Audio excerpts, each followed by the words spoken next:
Yun lang, Brother Jando, at saka may nakita mo kung ano, Brother Jando, yung sinishare ko nga video kang Ray Tondag, naghamon siya sa'yo sa Oh, GV niribat. Alocado. Niribat ko 'yun nung nung kagabi. Sa nung Monday, kagabi nga Monday na niribat ko 'yun. Tumawag ko kay Ritondag kasi gusto ko kasi yung aktor sa kanya maitanong kung talagang mai-point niya, matumbok niya kung bakit sinabi kong loaded question. Ang sabi niya, hindi daw yun loaded question kasi may facts daw. Actually, yung sinabi ni Sok Fernandez kasi doon na yung seven hills daw sa Revelation 17 verse 9 is the seven hills of Rome, kinokontra kasi yun ng anghel. Ang nakalagay kasi sa Biblia kasi yun ay pitong hari. Ngayon, kung ating ililiteral na seven hills of Rome yun, ang sa verse 10 kasi, ang lima doon bumagsak na. Pero Eh kung, Brother Jando, eh, yung eh, ang cancer ngayon, niya, Brother Jando, oh, yung tuturuan daw kuwan niya ako. yung palisi sa'yo ba? Yung palasi pala. Oh, Oh, yun ang cancer niya, ayusin mo dahil mahiya kayo kung hindi mo ayusin yung palasi mo na term. Yun ang cancer niya. yun na nga. Ang ginawa ko kagabi, tinawagan ko siya. At nag-video call kaming dalawa kagabi sa live. Tinanong ko siya, saan sa tanong na yan ang fallacy? Ang sabi niya, walang fallacy kasi facts daw. Kung walang facts, yun daw ang fallacy kasi may akusasyon. Pag sinabi akusasyon, hindi pa facts yun. Kaya siya, dahil sa may facts ang tanong, hindi siya fallacy. Hindi niya na-gets. Fallacy ang tanong, loaded question kasi ang tanong kasi ganito eh. Sabi niya, sinabi mo na ang magsabi na ang pitong ulo ay pitong burol ay naliligaw. Actually, hindi yun ang sinabi ko. Ang sinabi ko sa debate, ang magsabi na ang seven hills daw sa Revelation 17 verse 9 is ang seven hills of Rome, maliligaw siya. Kasi sa verse 10 kasi, lima sa pito doon, yung kasi yun eh, pitong hari. Ang meaning ng seven hills sa Revelation 17 verse 9, pitong hari. Basahin ko muna para sa mga makakita doon na ito. Basahin natin na Revelation 17 verse 9, ang sabi ganito, kailangan dito ang pangunawa at karunungan. Ang pitong ulo ay ang pitong burol na kinauupuan ng babae. Ang mga ito rin ay pitong hari. Kung ang babaeng uupo, hindi literal, natural ang uupuan ding mga burol, hindi rin literal. Kasi kung literal ang uupuan, natural, literal din ang uupo. Eh, hindi naman literal ang uupo. So, hindi literal ang uupuan. Tapos, ito ay pitong hari. Granting without admitting na ito ay seven hills of Rome.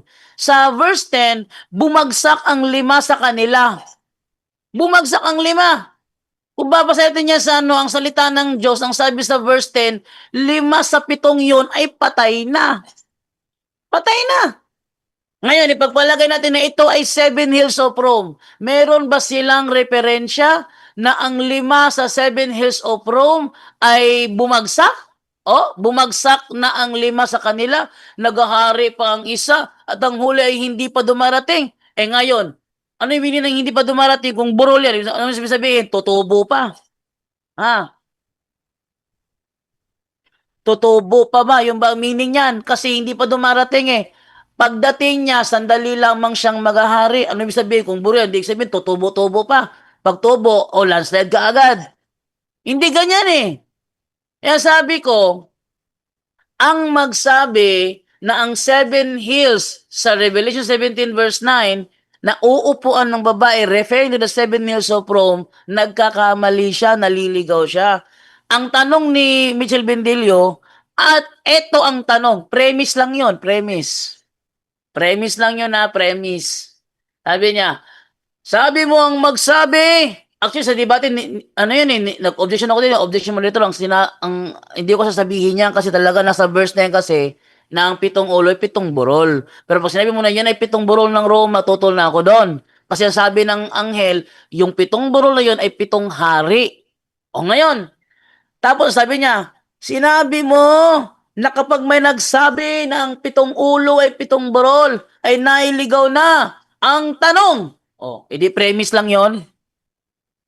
Oh, yung premise, granting without admitting, may facts doon. Sabi niya kapag may facts daw, hindi na loaded question. Eh ang tanong, ah, sino ang nagsisinungaling?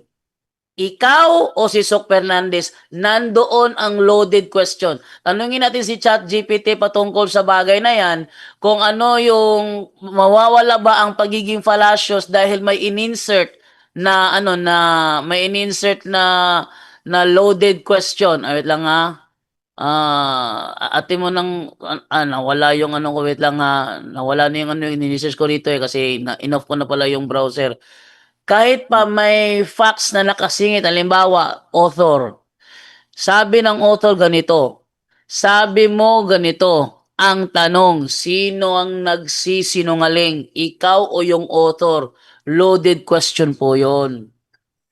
Maging sa Akala ko, topic, Reverendo, tinutukoy oh, na akala ko ang tinutukoy na ang 2 Thessalonians chapter 2 verse 4. wala. Siya yung lalaban sa tema kong yon. Na yun kasi ang tema ko na pinisinta kina Brad Paul na hanapan ng kalaban. Ngayon siya ang ang nagsabi na siya daw ang haharap. Ibig sabihin, mangyayari yan sa Kabadbaran ngayong May 3, ako si Roy Tundag ang makakalaban ko. Pero sa video niya kasi, kinukorreksyon na daw niya yung maling paggamit ko ng palase. Hindi ako ang gumagamit ng palase. Yung nagtanong.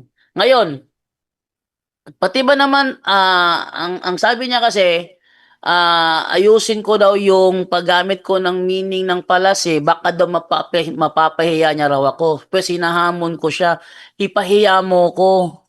Kasi kagabi, siya yung napahiya ko kasi tinatanong ko siya saan sa linyang ito naging loaded question ang palase. Ang sinagot sa akin ni Roy Tundag, akong sumasagot ang gumagamit ng loaded question. Sumasagot na nga eh. Kaya nga loaded question kasi ang fallacy nasa nagtatanong. Wala sa sagot kasi loaded question. Ako daw na sumasagot ang gumagamit ng loaded question. Paano naging akong sumasagot ang loaded question? Eh, ako yan ang sumasagot. Yung nagtatanong. Halimbawa ganito, sa mga kasi pinag-aralan ko sa yung different types of fallacy. Yun palang tanong na kung hindi si Kristo ang nagtayo ng Iglesia Katolika, sino? Loaded question fallacy yan kung hindi mo pa napapatunayan, tinanong mo na. Kaya sa affirmative stand, kung halimbawa true church tayo at itinindigan na si Kristo ang founder ng Roman Catholic Church, may nabasa na tayo sa referensya, may prueba tayo sa Biblia, napatunayan na natin, the more na pag tayo nagtanong ng ganyan, kung hindi si Kristo ang founder, sino? Wala sa katwiran pag magsasabi ang kalaban. Objection, moderator. Loaded question ang tanong. Hindi na, kasi napatunayan mo na.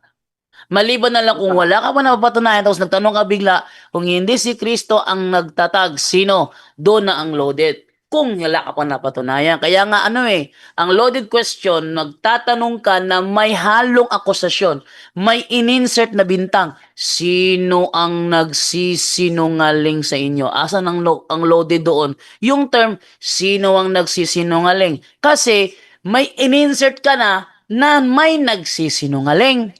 Nag-assume ka na may nagsisinungaling. Therefore, pinalitaw mo na may sinungaling.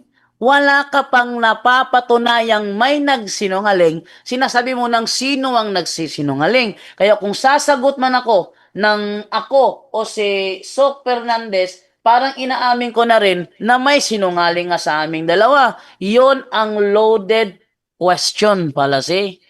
Oh, yung false dilemma naman, yung pinapili niya ako sa dalawa. Ang false dilemma, yun yung fallacy na wala sa dalawa ang tamang sagot. Ha? Pinapalitaw nila, nandoon daw sa pero wala sa dalawa ang tamang sagot. Wait lang. Ngayon, kukolisyonan niya ako. Tinanong ko siya sa live, bro, yung term, sino ang nagsisinungaling sa inyo? Yun ba ay fallacy o hindi? Sabi niya, wala rong fallacy kung meron daw facts ang tanong. O sige, para patunayan natin na nagkamali si Roy Tundag doon. I-try niyong itanong niyo sa mga ano niyo, mga AI ninyo ha. Tanong niyo sa mga AI ninyo, sino may mga chat GPT diyan, tanong niyo sa chat GPT ha. Kung ang tanong ay may facts, pero ang ang bahagi sa kanyang tanong ay mayroong halong bintang. May bintang na nakahalo. Sino ang nagsisinungaling sa inyo? Tanungin niyo yung mga AI ninyo, mawawala ba ang fallacy doon dahil may facts na naka-insert? Hindi mawawala. Ang fallacy remains a fallacy. May facts man o wala. As long as ang tanong may bintang, loaded question fallacy yan. Nagalit kasi sila sa akin nang sinabi ko doon sa tanong ni Michelle Bendillo, objection moderator, ang tanong ay may dalawang fallacy. Una, loaded question. Pangalawa, false dilemma. Sabi niya, kapag ginawa ko raw yan sa May 3 na debate namin sa Kabadbaran City, ipapahiya niya raw ako. Kasi hindi ko daw ni-review ano ang ibig sabihin ng mga palasing ginagamit ko. Hindi ako ang gumagamit ng palasi. Kaya nga may objection eh. Objection moderator, palasi ang tanong kasi hindi ako ang nagpapalasi. At take note, sabi sa Biblia, Mateo 7:12, wag mong gawin mo sa iba ang gusto mo na gawin nila sa iyo. Sa ating school, sa elementarya, tinuturo, baliktad. Wag mong gawin sa iba ang ayaw mong gawin sa iyo. Yun ang golden rule. Ngayon, dahil ayaw kong tanungin ako ng may halong fallacy, therefore, ayaw ko rin na ako ay magtanong na may halong fallacy. Kaya nung tinatanong ko siya, walang fallacy. Doon sabi nila, si Jando pag nagtanong, napakadali lang sagutin. Natural, walang fallacy. Ang pinakamakakatawa dyan, pag yung tanong ko na walang fallacy, nahirapan kang sumagot, yun ang katawa-tawa doon. Para bang si Pastor Lek,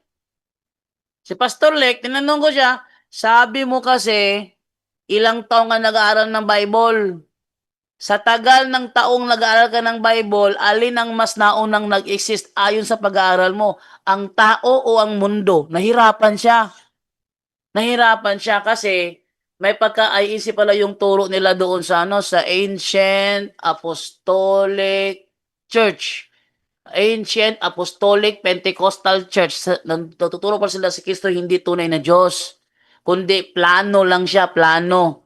The same ng argument sa INC, plano lang siya before, no? So, yun ang nakakatawa doon. Pag ang tanong walang fallacy, naipit ka pa, kawawa. Kaya ang ginawa ni Riton kagabi, puro siya bigay na example kasi ayaw niya akong magsalita. Ngayon, nang binubuking ko na yung mali niya, sapaw na ng sapaw. Kaya ginawa ko, mute ko siya. Then, mute ko na siya, nag-walk out na siya. Yun ang nangyari doon sa tinawagan ko si Roy Tundag para ipakita sa mga taong nanonood na yung mag-a-attempt na tuturuan daw ako walang alam. Nemo that code non habit. You cannot get if you do not have. Paano mo ako tuturuan kung hindi mo naman naiintindihan? Mali daw. Mali. Anong mali doon? Napakatama yung pagkapaliwanag ko. May AI ka dyan. Itanong ninyo, paano makikilala ang false dilemma? Paano makikilala ang loaded question? Malalaman ninyo yan. At hindi ako sa inyo, kahit anong AI pa yung gamit ninyo, lahat yan tutugma sa paliwanag ko. Na basta ang tanong, may halong akusasyon, gaya ng sino ang nagsisinungaling sa inyo. Ayun, loaded question talaga yon.